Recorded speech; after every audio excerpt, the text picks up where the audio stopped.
dear student, welcome to Bharathraj Chemistry, your chemistry mentor Bharati. இன்னைக்கு என்ன class பார்க்க போகிறோம் அப்படின்னா basic concept of chemistry and chemical கால்குலேஷனில் கிளாசிஃபிகேஷன் ஆஃப் மேட்டர் அதுதான் பார்க்க போகிறோம். கிளாசிஃபிகேஷன் ஆஃப் மேட்டர் அப்படிங்கிறப்ப look around the class room, அதாவது ஒரு கிளாஸ் ரூம் இருந்துச்சுன்னா நம்ம அதை இப்போ நம்ம இருக்கிற பிளேஸில் என்ன இருக்குது சுற்றி அப்படின்னு பார்க்குறோம். அப்படின்னா விண்டோ இருக்குது, டேபிள் இருக்குது, இந்த மாதிரி பொருட்கள்லாம் வந்து எதால் மேட் அப் ஆகிருக்கு அப்படின்னு பார்க்குறோம். மேட் பண்ணியிருக்காங்க இந்த திங்ஸ் எல்லாம் அப்படின்னு பார்த்தா what are these things made of அப்படின்னு பார்க்குறோம். இது எல்லாமே எதால் பண்ணப்பட்டிருக்கு அப்படின்னு பார்த்தீங்கன்னா மேட்டர். அப்போ மேட்டர்னா என்ன? Matter has mass and occupy space. அதாவது matter is defined as anything that has mass and occupy space. எல்லா மேட்டரும் ஆட்டம்ஸால் கம்போஸ் பண்ணப்பட்டிருக்கு அப்படின்னு நம்ம பார்க்குறோம். சரிங்களா?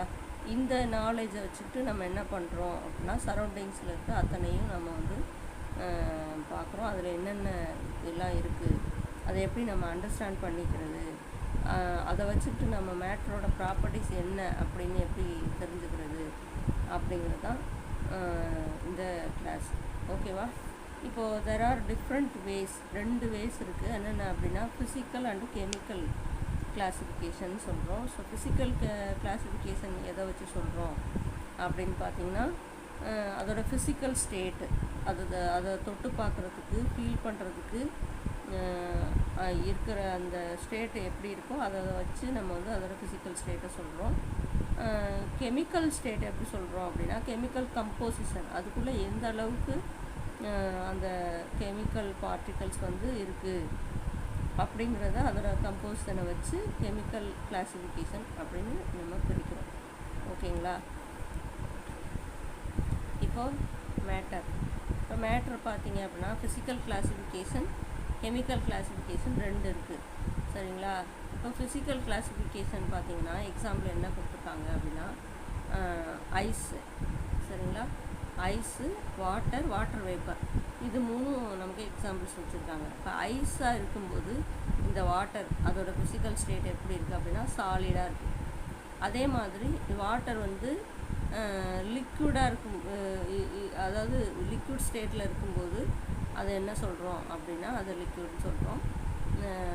வாட்டரை அதாவது இந்த மாதிரி வேப்பர் ஸ்டேட்டில் இருந்துச்சு அப்படின்னா அதை கேஸ் அப்படி சொல்கிறோம். ஓகேங்களா? இப்போ இதை எதை வச்சு சொல்கிறோம் அப்படின்னா இப்போ இந்த ஐஸ், அந்த ஹார்ட்னஸ், வாட்டர் வந்து நம்ம வந்து தின்னாக தான் ஃபீல் பண்ணுவோம். அதுக்கு ஒரு குறிப்பிட்ட வடிவம் இருக்காது. ஆனால் சாலிடாக இருக்கும்போது அது வந்து ஒரு கிறிஸ்டல் ஃபார்மில் ஒரு ஷேப்போடு இருக்குது. அதே மாதிரி வேப்பராக இருக்கும்போது அதோட ஷேப் என்ன அப்படின்னு நம்மளால் டிட்டர்மின் பண்ண முடியாது. ஓகேங்களா? இந்த மாதிரி இருக்கிற சுச்சுவேஷன், அதாவது இந்த மாதிரி இருக்கக்கூடிய ப்ராப்பர்ட்டிஸை தான் நம்ம வந்து நம்ம தொடுறதுக்கு அல்லதுக்கு ஃபீல் பண்ணுறதுக்கு அல்லது டேஸ்ட் பண்ணுறதுக்கு எந்தெந்த விதத்தில் இருக்கோ அதோட ஸ்மெல்லு, டேஸ்ட்டு, அதோட கலரு, இது மாதிரி உள்ள விஷயங்கள் வச்சு நம்ம சொல்கிறது வந்து ஃபிசிக்கல் கிளாஸிஃபிகேஷன். கெமிக்கல் கிளாஸிஃபிகேஷன் அப்படின்னு எடுத்துக்கிட்டோம் அப்படின்னா அதில் 2 டைப் இருக்குது. ஒன்று மிக்சர், இன்னொன்று பியூர் சப்ஸ்டன்ஸ். மிக்சரை 2 வகையாக பிரிக்கிறோம். அந்த மிக்சரில் என்ன இருக்குது அப்படின்னு பார்த்தீங்கன்னா ஒன்று ஹோமோஜினஸ் மிக்சர், இன்னொன்று ஹெட்ரோஜினஸ் மிக்சர். ஹோமோஜினஸ் மிக்சர் அப்படின்னு எடுத்துக்கிட்டோம் அப்படின்னா அதை வந்து பிரிக்க முடியாது, ஒன்றுலேருந்து இன்னொன்று பிரித்து எடுக்க முடியாது. ரெண்டுமே சேம் ஸ்டேட்டில் இருக்கும். அதாவது அதோட ஃபிசிக்கல் ஸ்டேட் அப்படின்னு வந்து பார்த்தோம் அப்படின்னா ரெண்டுமே சாலிடாக இருக்கலாம், அல்லது ரெண்டுமே லிக்யூடாக கூட இருக்கலாம். லிக்யூட் அப்படின்னு எடுத்துக்கிட்டோம் அப்படின்னா பாலில் தண்ணி கலக்கிறது அந்த மாதிரி.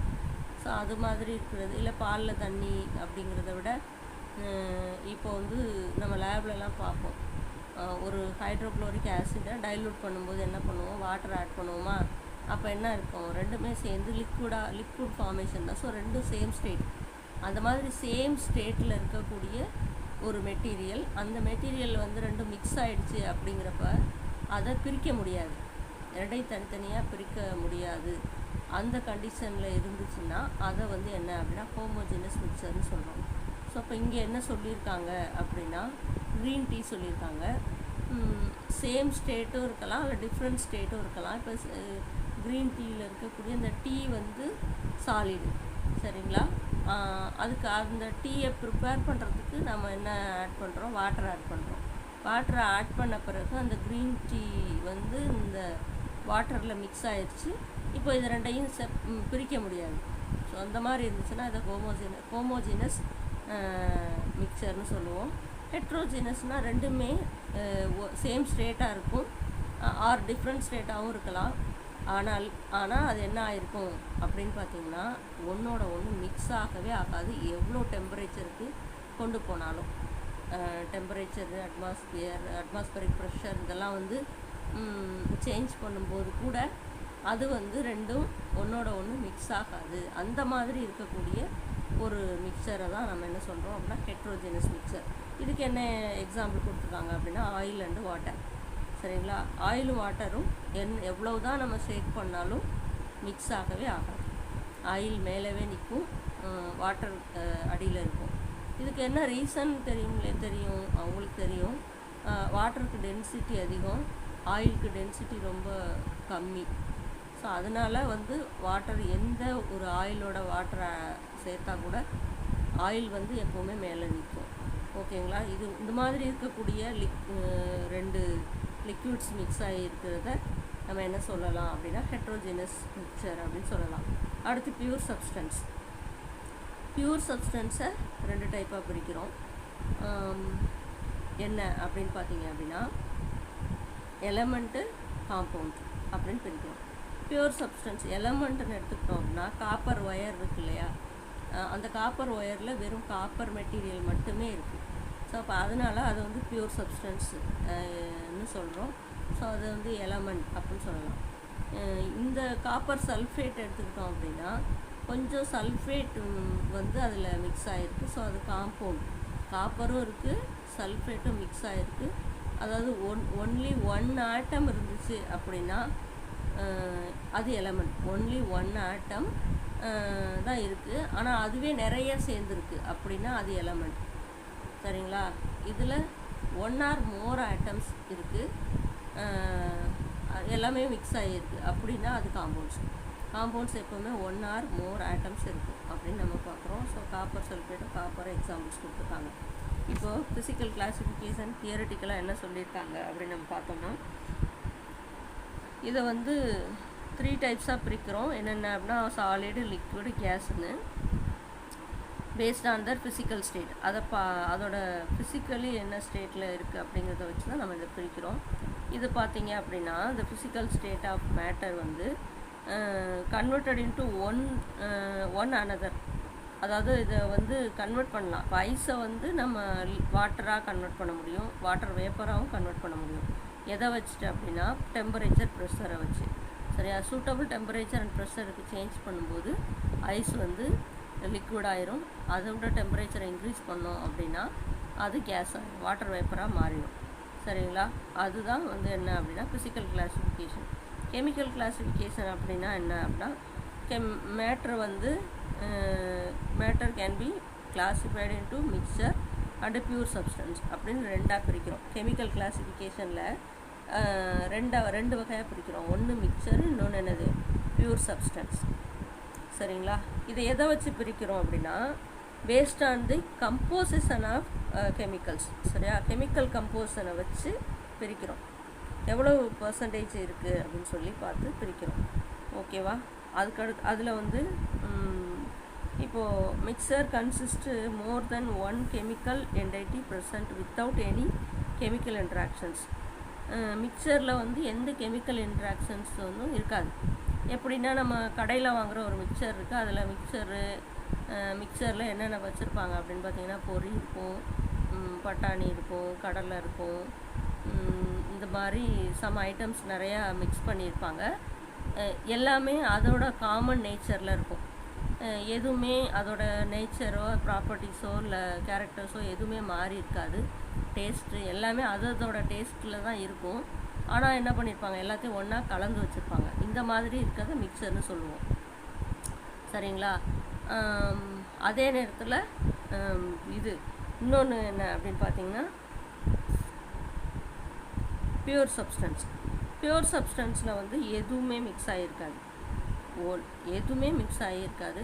ஸோ என்னென்னா எலமெண்ட்னால் எலமெண்ட் இருக்கும், அதுதான் வந்து அதில் வந்து காம்பவுண்ட்னா அந்த பியூர் சப்ஸ்டன்ஸில் எலமெண்ட் வந்து அப்படியே இருக்கும், அதோட கேரக்டர்ஸ் எதுவுமே மாறி இருக்காது. காம்பவுண்டாக கன்வெர்ட் ஆனதுக்கு பிறகு அதோட கேரக்டர்ஸ் ப்ராப்பர்ட்டிஸ் ஏற்கனவே இருந்தது எதுவுமே இருக்காது. அதுதான் வந்து என்ன அப்படின்னா பியூர் சப்ஸ்டன்ஸ் அப்படின்னு சொல்கிறோம். இப்போ மிக்சரில் 2 டைப் இருக்குது. என்ன அப்படின்னா ஒன்று ஹோமோஜினஸ் மிக்சர், ஹெட்ரோஜினஸ் மிக்சர்னு பார்த்தோம், அதுக்கு எக்ஸ்ப்ளனேஷனும் பார்த்தோம். சரிங்களா. பியூர் சப்ஸ்டன்ஸில் எலமெண்ட்டு காம்பவுண்டுன்னு பார்த்தோம், அதுக்கும் எக்ஸ்ப்ளனேஷன் பார்த்தோம். இப்போ இங்கே எலமெண்ட் என்ன சொல்லியிருக்காங்க அப்படின்னு பார்த்தீங்கன்னா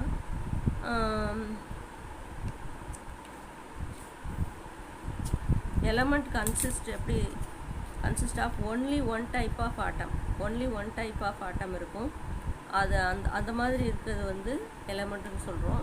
ஸோ இப்போ அதில் வந்து இப்போ ஹைட்ரஜன் எடுத்துக்கிட்டோம் அப்படின்னா H2 அப்படின்னு இருக்கும். ஸோ அது வந்து only one type of atom, ரெண்டுமே ஹைட்ரஜன் தான் இருக்குது. அது மாதிரி காப்பர் எடுத்துக்கிட்டோம் அப்படின்னா காப்பரில் காப்பர் மட்டும்தான் இருக்குது. அது பொட்டாசியம்னு எடுத்துக்கிட்டோன்னா பொட்டாசியம் மட்டும்தான். இப்போ O2 ஆக்சிஜன் எடுத்துக்கிறோம், அதில் வெறும் ஆக்சிஜன் மெட்டீரியல் மட்டும்தான் இருக்கும், ஆக்சிஜனில் என்ன இருக்கோ அதுதான்.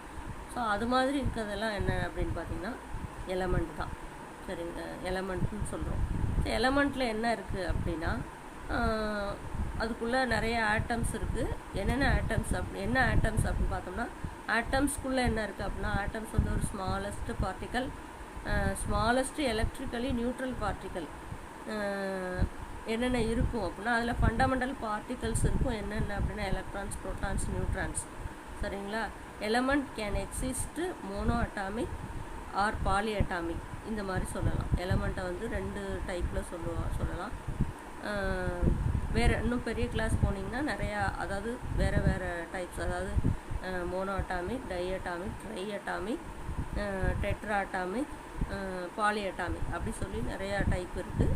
இப்போ நமக்கு வந்து 2 டைப் தான் கொடுத்துருக்காங்க, மோனோ அட்டாமிக், பாலி அட்டாமிக். இப்போ மோனோ அட்டாமிக் என்ன எக்ஸாம்பிள் சொல்லலாம் அப்படின்னு பார்த்தீங்கன்னா கோல்டு, காப்பர், இதெல்லாம் வந்து மோனோ அட்டாமிக். எங்கேயுமே இதில் மாலிகுல்ஸ் ஃபார்ம் ஆகாது, எலமெண்ட்டாகவே தான் இருக்கும். ஓகேவா. டயட்டாமிக் அப்படின்னு பார்த்தோம் அப்படின்னா அது ஒரு மாலிகுல், ஹைட்ரஜன் மாலிகுல், இந்த வரும் H2 அப்படின்றது தான் மாலிகுல். ஸோ அப்போ அந்த மாதிரி ஹைட்ரஜன் மாலிகுல் வந்து 1 or more ஆட்டம்ஸ் வந்து பைண்ட் ஆகிருக்கு. ஸோ அதனால் வந்து H2ன்னு போடுறோம். இப்போ அது வந்து என்ன அப்படின்னு பார்த்தீங்கன்னா டயட்டாமிக் அப்படின்னு சொல்லலாம். அதே நைட்ரஜன் N3 இருக்குது பார்த்தீங்களா, நைட்ரஜன் மாலிகுல்ஸ் வந்து பார்த்திங்கன்னா 3 ஆட்டம்ஸ் வந்து சேர்ந்துருக்கும். அந்த மாதிரி இருக்கிறது ட்ரைஅட்டாமிக், டெட்ரா அட்டாமிக், இந்த பாஸ்பரஸை டெட்ரா அட்டாமிக்னு சொல்லலாம். சல்ஃபர் இந்த மாதிரி 4 வரைக்கும் தான், அதுக்கு மேலே போயிடுச்சுன்னா அதை பாலி அட்டாமிக்னு சொல்லுவோம். இப்போ சல்ஃபர்லாம் வந்து பாலி அட்டாமிக். ஓகேங்களா. இதுதான் வந்து என்ன அப்படின்னா எலமெண்ட்டுக்கான எக்ஸாம்பிள்ஸ். அடுத்து compounds are made up of molecules which contain 2 or more atoms are of different element. சரிங்களா. இப்போ காம்பவுண்ட் வந்து என்ன அப்படின்னு பார்த்தீங்கன்னா மாலிகுல்ஸில் இருக்குது, which contain 2 or more atoms இருக்கும். சரிங்களா. டிஃப்ரெண்ட் எலமெண்ட்டும் சேமாக இருக்காது, டிஃப்ரெண்ட் எலமெண்ட். இப்போ எக்ஸாம்பிள் பார்த்தோம் அப்படின்னா காம்பவுண்ட் எப்படி உருவாகுது அப்படின்னா அதாவது 2 types ஆஃப் ஆட்டம்ஸ் இருக்கலாம், அல்லது 3 types 4 types கூட ஒரு காம்பவுண்டில் இருக்கலாம். ஆனால் எப்படி இருக்கும் அப்படின்னு பார்த்தீங்கன்னா ஒரு மாலிகுல்ஸ், இதில் ஒரு மாலிகுல், இதில் ஒரு ஆட்டம், அதில் ஒரு ஆட்டம் மிக்ஸ் ஆகி, அதாவது கார்பன் மோனாக்சைடுன்னு எடுத்துக்கிட்டோம்னு வச்சுக்கோங்களேன், கார்பன் ஒன்று தான் இருக்குது, ஆக்சிஜன் ஒன்று தான் இருக்குது. ஸோ அப்போ அது வந்து என்ன அப்படின்னா கார்பன் மோனாக்சைடு, அதுவும் மாலிகுல்ஸ் தான், காம்பவுண்ட் தான். சரிங்களா. அதுவும் காம்பவுண்ட் தான், ஆனால் இந்த ஆட்டமில் ஒன்றும் அந்த ஆட்டமில் ஒன்றும் மிக்ஸ் ஆகிருக்கு. அதுவே கார்பன் டை ஆக்சைடுன்னு எடுத்துக்கிட்டிங்கன்னா கார்பன் ஒரு ஆட்டம் இருக்குது, ஆக்சிஜன் 2 ஆட்டம் இருக்குது. ஸோ இந்த மாதிரி 2 or more atoms of different எலமெண்ட்டோட ஆட்டம்ஸ் வந்து மிக்ஸ் ஆகியிருக்கிறதுனால அது வந்து நம்ம என்ன சொல்கிறோம் அப்படின்னா CO2, அதாவது carbon monoxide, carbon dioxide, இதெல்லாம் வந்து காம்பவுண்ட்ஸ். இதெல்லாம் இல்லை, எல்லா கெமிக்கல்ஸும் மோஸ்ட்லி காம்பவுண்ட்ஸ் தான். One or two monoatomic elements மட்டும், அது மட்டும்தான். இப்போ கோல்டு, சில்வர், அப்புறம் வந்துட்டு காப்பர், இதெல்லாம் வந்து நம்ம வந்து அதில் எதுவுமே மிக்ஸ் பண்ணுறதில்ல, அதை அப்படியே பயன்பாட்டில் வச்சுருக்கோம். அதனால் அது வந்து மோனோஅட்டாமிக், அது வந்து சிங்கிளாக தான் இருக்கும் எப்போவுமே. இதெல்லாம் வந்து காம்பவுண்ட்ஸ், ஒன் ஆர் மோர் எலமெண்ட்ஸில் உள்ள ஆட்டம்ஸ் வந்து மிக்ஸ் ஆகிருக்கும். இது மாதிரி குளுக்கோஸ் பார்த்திங்கன்னா C6H12O6, கார்பன் 6 இருக்குது, ஹைட்ரஜன் 12 இருக்குது, ஆக்சிஜன் 6 இருக்குது. ஸோ இந்த மாதிரி இருக்கிறது வந்து என்னென்னு சொல்கிறோம் அப்படின்னா காம்பவுண்டுன்னு சொல்கிறோம். ஹைட்ரஜன் நம்ம H2S, hydrogen sulphide, sodium chloride, NaCl பார்த்திங்கன்னா கார்பன் மோனாக்சைடு மாதிரியே, NaCl வந்து கார்பன் மோனாக்சைடு மாதிரியே வந்துட்டு இதுவும் single atom, sodium single atom, chlorine single ஆட்டம்.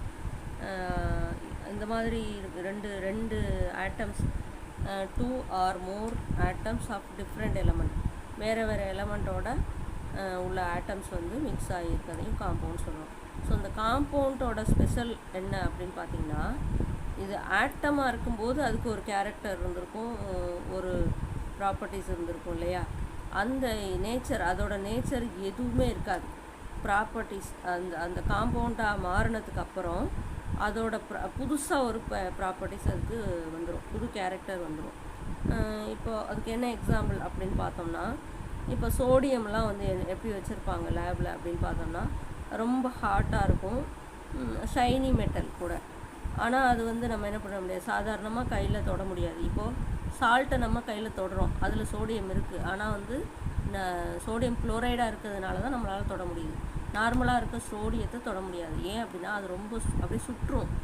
நெருப்பு இருக்கு இல்லையா, அந்த ரெட் ஹாட்டு, அந்த கண்டிஷனில் உள்ள ஒரு நெருப்பு எடுத்து கையில் தொட்டு பார்த்தோம்னா எவ்வளோ ஹாட்டாக இருக்குமோ அந்த அளவுக்கு இருக்கும்.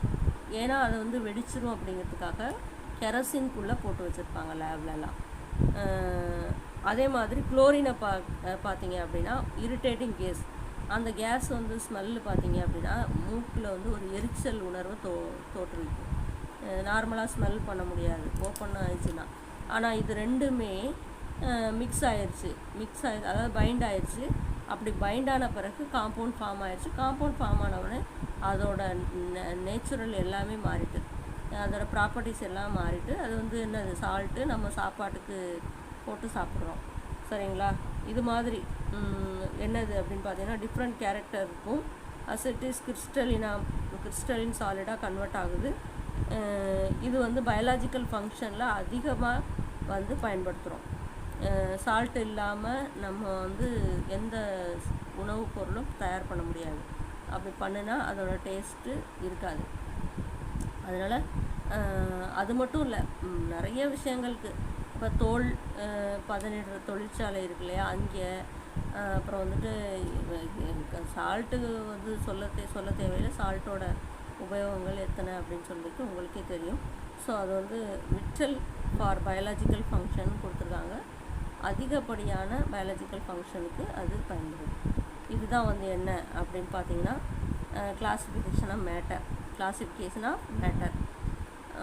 Thank you students, thank you for watching.